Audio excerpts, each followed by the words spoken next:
late to her work because she just picked me up on a lunch break, so we didn't really have time to take me anywhere else. That's Emma's desk there. She's just gone next door for a meeting with her boss. Oh, she's back. She's coming in. But I've just been like having a little nap on the floor amongst all these files. So yeah, I don't know what she's doing. Are you coming in? Okay, she's not coming in. A bit weird because, as you've seen, there's a window behind me where you just saw Emma, and lots of her colleagues have been walking past, and I think they've been wondering why there's some crazed woman just on Emma's office floor, which maybe they think I'm a client that's kind of received some bad news or bad advice. Morning everyone.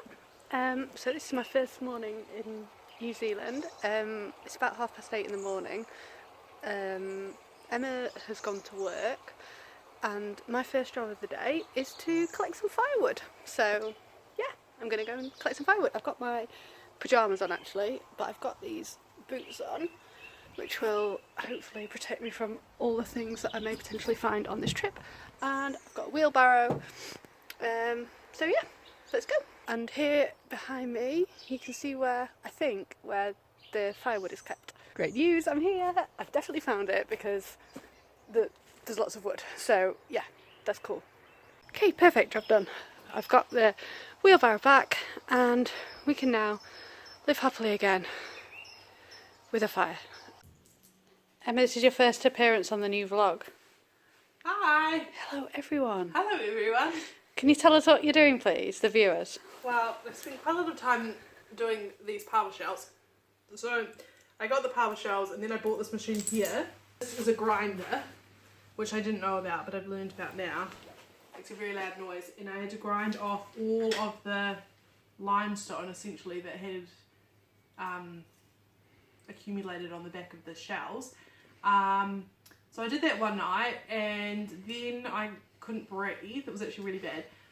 I couldn't breathe and I was like coughing really, really bad, and I was like, oh my god, Mum, I'm like, I can't breathe.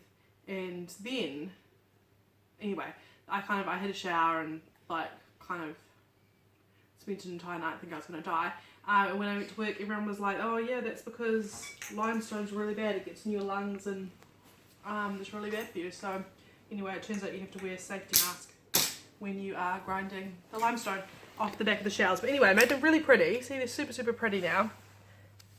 They are very pretty. And now I'm smashing them so that we can put them on the van. It's sad though, I feel sad about it. Why are we doing this? This is also quite stupid because I wasted a lot of time where I could have been working on the actual van. But I was like, oh, thinking about shells. I'm obsessed with the power shells. I was actually thinking about making a power shell business, but then I found out there's a big company in Invercargill that does it. Oh, okay. So where are we going to put them? We're making a heart on the back window thing.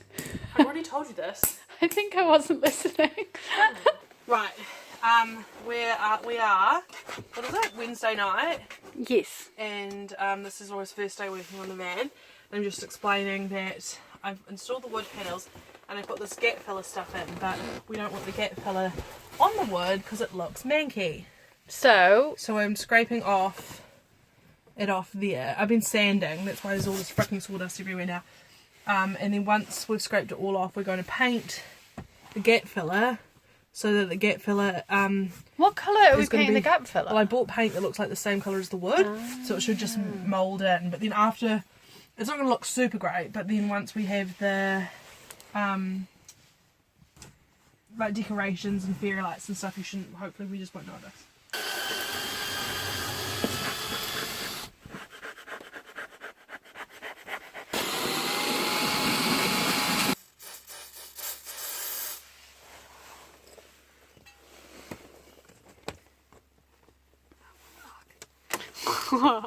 Did it fall off? Yeah. And now that fuck. shit's gonna get all over my fucking hand. Holding it all. I think it might not help that the shells are a bit wet. Yeah, that was stupid. Okay, currently not working at all. Right, it might work when it starts to get tacky.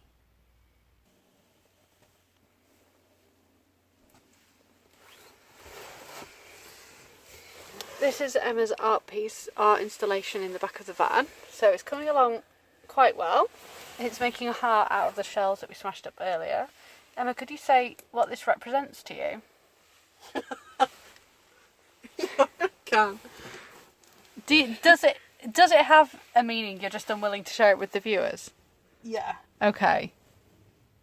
Would you It say relates to criminal activity? it relates to No, it sounds real messed up. It doesn't. It relates to like. Well, I suppose factually it does relate to criminal activity, Yeah, but but now it sounds like it's something like real creepy, like some weird creepy sex shit or something.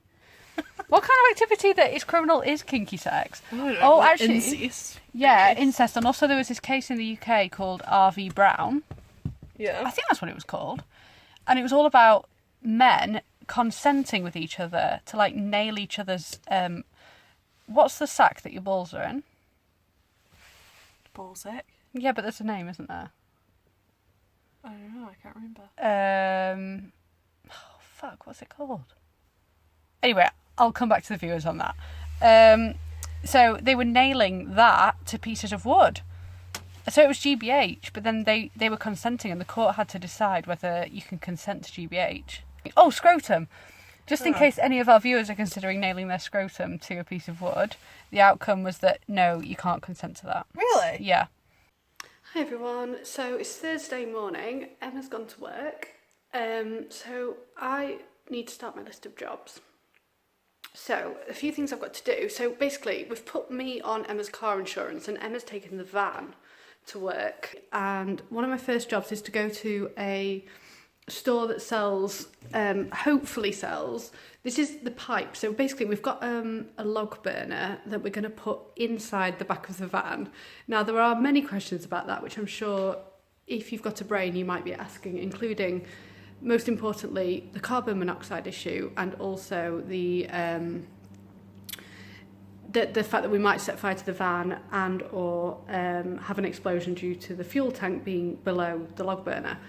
So Emma's done a lot of research. She assures me it's safe. So, you know, my life is in her hands. So basically I need to get a 45-degree bend for this pipe so we can stick it out of the window, which is how we're going to hopefully minimise carbon monoxide seeping into our bodies. The other job I've got is to cook dinner. So I need to basically get some ingredients for lasagna. The lasagna recipe I've found unfortunately takes 4 hours, and I know from my own experience I always take longer than those estimations, so I'm going to say 5 hours. So I need to leave the house, but the problem is that I don't think there's a key, and I don't want to leave the house open.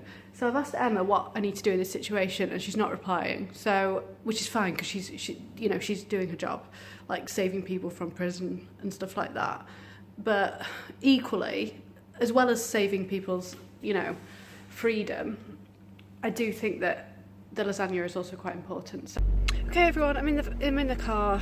I'm really worried actually because I've just looked at the fuel thing and I'll see if I can show you. But basically, it's on empty, so it's quite worrying.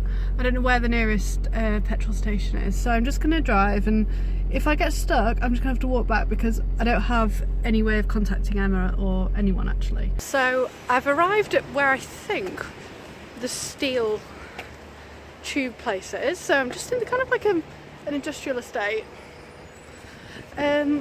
Also, I did manage to find a petrol station for the car, which was good because it had started doing the thing where, where it starts like chuntering. I set back women's lib about 20 or 30 years because I couldn't get the petrol cap open and I couldn't find a place where I was meant to get it open.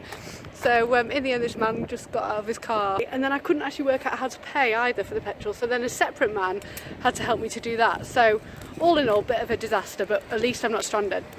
So I'm now just gonna, oh brilliant, it's here. So this is it. Okay, that wasn't successful. Turns out it's just a massive warehouse and like a sort of factory. I was imagining it was going to be more of a shop, but it wasn't.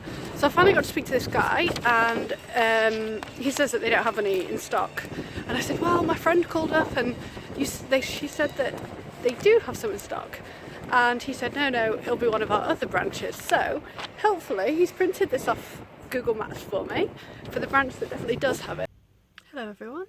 We're at the next. Well, I've been home, put the lasagna on and then left it on a very low heat, so hopefully that's okay. I've driven half an hour here, which is to the next place where I think we can get the steel tube.